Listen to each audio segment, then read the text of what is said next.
Absolutely. Thank you for having me, Amy. And, I will echo what Deb said. Creativity and anxiety can coexist in the same space, especially during these times. So, I think we can only be creative and bold and show up once we have grounded ourselves and once we are coming from a place that's intentional, that is very grounded, that we are very aware of our strengths. We become more aware of the opportunities and see opportunities that we might not have seen before. So this time, especially when you cannot go outside, you might be seeing this little post floating around in social media. When you can't go outside, go inside. So self-care is paramount in times of change such as today. And I've been reflecting on this as well because as a business owner, as an entrepreneur, I am used to having my space during the day when kids go to school and have a certain rhythm to me traveling to my client sites because I do a lot of in-person work, strategy work with my clients. And when I'm not traveling, I'm working out of my home office. But I have my space, I have my routine, I have my rhythm, which is all out of the window at this time. I'm now home with my whole family, with my kids, who also have to look into how do I homeschool them while dealing with my own anxiety of change and uncertainty. My business, much like everybody else, certainly has been impacted. So I had to take a step back and really go within and start with self care. And two things that I want to share that really helped me in my journey is taking time to set the intention for the day.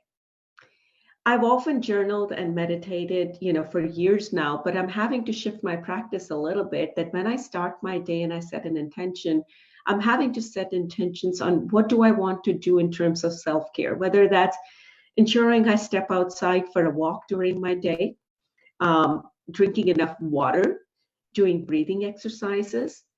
I set intentions on how I'm going to show up for my family who's now around me all day long.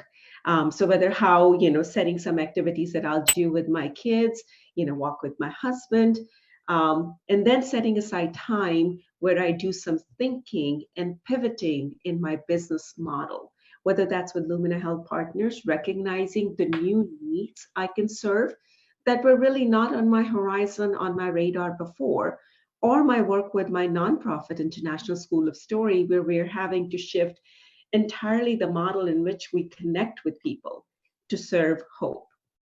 And lastly, I included a new category, which I was never really intentional of before, is how do I connect with my tribe, with my community?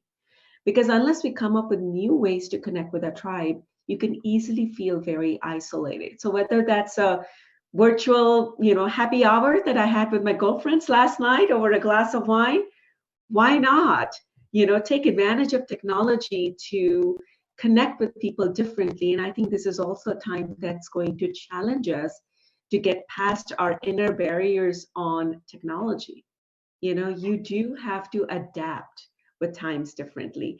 And my second tip would be take time to connect with your breath because time is what we have a lot of it right now.